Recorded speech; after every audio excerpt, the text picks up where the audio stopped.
علامه شهاب الدین آلوسی رحمه الله وی اجماع د امت په دې باندې راغلی ده چې څلورو نه اصیلې ښځې کوي څلورو نه زیاتې جایز نه دي که منځانې کوي بیا طالبانو زیات هم جایز دي خو څلورو اصیلو ښځو چې کوي چې حرې وي غلامانې او منځې نه وي کنیزې نه وي نو څلورو نه زیاتې جایز نه دي په دې اجماع نقل کړې ده دا یوه خبر شوله طالبانو ورونو او بله خبر دا ده چې حکم د نکاح د موږ د احنافو مذهب چی ده فنکحو نو طالبانو ورونو که چیرته یو سړی په دې ډارېده چې دی زنا او په حرامو کې واقع کېده نو بیا د دپاره واده کول واجب و فرض ده که نه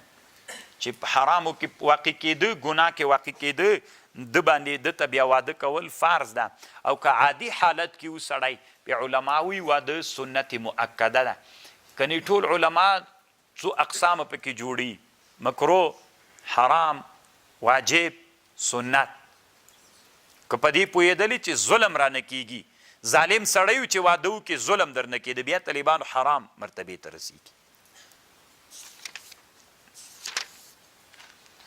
او بل دا د طالبانو روح المانی بله دا مسئله لیکلې چې کومه نجلۍ ته کوي نو هغې مخطوبې ته به ګوري او په دې کې د علماو تحقیق دا ده چې ته د نجلۍ ته ګوري مخکې له نکاح نه چې کړې دی نه د ورته ګورې به که د هغې رضا وه ورته ګورې به که بدون د رضا نه به ورته ګورې تحقیق دا د طالبانو ورونو د جمهور علماو رای ده که د هغې خوښ هم نه وله په پټه باندې ورته پټ ولې ودې کتله بیا د پاس له غنه کولم طالبانو علما وایي چې مشکل نه لري خو افغاني جامعه که به ګزاره کوي طالبانو ځکه دلته دا مسلې په دښمنیو باندې بدلیږي خو ښه خبر خو دا ده د شرع په لحاظ باندې خو دا مسئله ده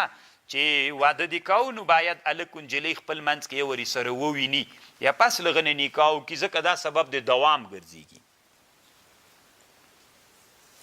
ذلک ادنا الله تعولو دا ادنا د نږدې د لدې نه چې تاسې بیا میل وکئ ذلک ادنا الله تعالی دا ادنا د دې الله ته چې بیا ظلم ونه کوي یعنی دا ښه طریقه دا ده چې بیا تاسې ظلم ونه کوي دا سبب د نه ظلم ګرځېږي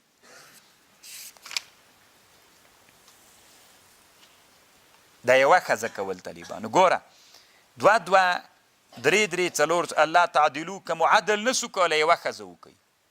ذلک دا یوه ښځه د دې دپاره الله تعالی چې بیا ظلم ونه کوي نو طالبانو ورونو دلته یو څو خبرې دي یوه خبر دا ده چې دلته په احکام القرآن کې داسې لیکي طالبانو دنیا کې 14 احکام القرآن دي 14 احکام القرآن دنیا کې علماو جوړ کړي دي متقدمین علماو لکه مثلا د امام سیوطي ده اکلیل نومیږي د ابوبکر جساس ده دا ډېر ښه کتاب د طالبانو دنیا کې ډېر شهرت لري 15 جلده د ما سره شته د ابن عربي د طالبانو دم د ما سره شته د امام څه نومیږي د امام طحاوي ده دم د ما سره شته او غټ کتاب چې د طالبانو دغه احکام القرآن ده چې 19 جلده ده دا په دنیا کې غټ احکام القرآن ده خبر خو پوه شولی که اوس طالبانو ورونو یوه خبره دی احکام القرآن دا اصل کې د اشرف علي تانوي صاحب د اشراف لاندې جوړ سوی مفتی شفیع صاحب علامه ظفر احمد عثماني صاحب او یو بل عالم هم ورسره ده هغه دا په شریکه جوړ کړی اوس طالبانو ورونو دلته مسله داسې ده یو واده کول که چیرته یو واده دې لره دویم واده څنګه ده د یو واده حکم خو تیر سو 3 حالت 4 حالت یا حرام یا مکروه یا واجب فرض یا عادي حالت کې واده سنت مؤکد ټول انبیا ودونه کړي یوه خبردار طالبانو ورونو چې له یوې نه زیات واده کول علما وایي که په دې پوهېدې چې ظلم نه درنه کېده عدل درنه کېده بیا دویم واده مستحب ده دویم واده دلته طالبانو په دې باندې بحث کوي اما که چېرته په دې پوهېدلې چې ظلم را باندې کېږي بیا دویم واده طالبانو مکروه تحریمي او حرام ده علامه ابن الحمام په فتح القدیر کې په دې باندې بحث کړی اوس طالبانو ورونو یو سړی د دویم واده کوي خو ظلم تر کېږي بله ښځه کالمعلقه داسې پاتې کېږي یا د هغې په حق کې ظلم کېږي بیا طالبانو دا دویم واده تاسې نن هغه د ګوري انسانان ډېر کم انسانان دي چې عدل ترې نه کېږي. دا یوه مسله شوله طالبان.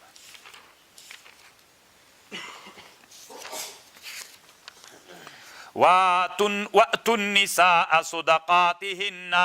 ورکوي ښځو ته مهرونه د دوی نحلتن دا پارس ده له طرفه د الله. فإن طبنا که چیرته راضي سولې دوی تاسې لره عن شیء منه له یو شي د دې مهر نه فکلوه ویې خورئ هنیئا خوندور مریئا بې ضرره. یعنې که تاسې ښځې سره نکاح وکړله د تا ښځې تا ته د زړه د اخلاصه مهر در هبه که بیا یې وخوره خوندورو او بې ضرره یې وخوره تاوان نه درته کوي. اوس طالبانو ورونو دلته یوه خبر د سره واورئ. ښځه ده ښځه میړه ته یې هغه مهر خو پې فرض واجب ده چې ورکوي به خو ښځې مهر چا ته هبه که. صحیح ده طالبانو ورونو. خو دلته یوه خبر دا ده چې د واده په شپه یې که دا مهر هبه که څنګه ده د واده په شپه باندې. دلته دوه خبرې دي. یو دیانت ته یو قضا ده طالبانو. قضاءً صحیح ده که د واده په شپه یې هبه که خو دیانتاً داسې ده طالبانو ورونو. علما وایي که اکثره وخت کې د واده په شپه باندې د حیا د وجې نه هغه کوي بخشش کوي نو چې د حیا د وجې نه سو نو هغه ډېر قابل د اعتبار نه وي. هغه هبه د زړه نه نه وي طالبانو. نو چې د زړه نه نه سوله څو ورځې چې ووتلې بیا یې که غوښتله چې ما تا ته د واده په شپه باندې هبه کړی بېرته یې غواړم او دیانتاً حق لري طالبانو. اما قضاءً بیا حق نه لري ځکه دا اکثره د زړه د تل نه نه وي. یو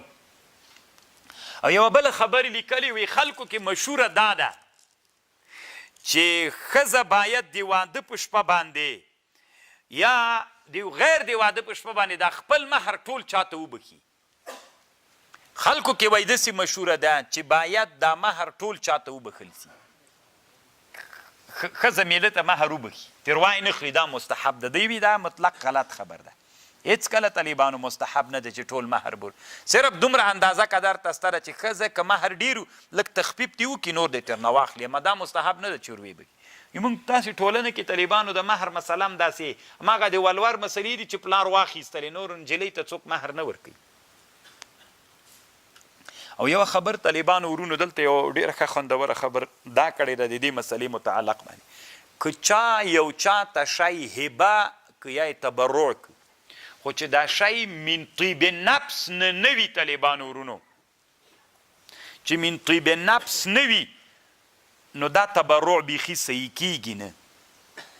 ځکه رسول صلی الله علیه وسلم وی الا لا یحل مال امرئ مسلم الا بطیب نفس من.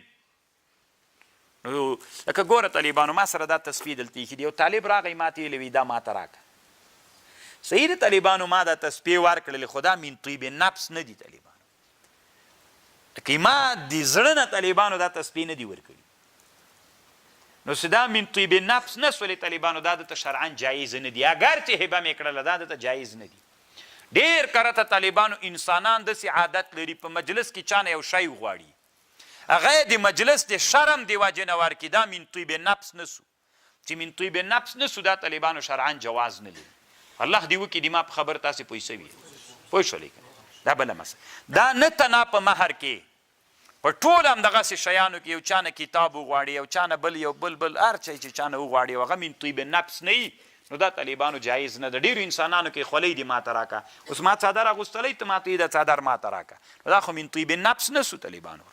نو دا شرعاً جایز نه دی. یا د زسات ما ته راکړه یا خولۍ ما ته راکړه یو بل شی دا طالبانو من طیب نفس نه وي نو دا شرعاً جواز نه لري. نو دې ټکي ته مونږ فکر وسې کوو.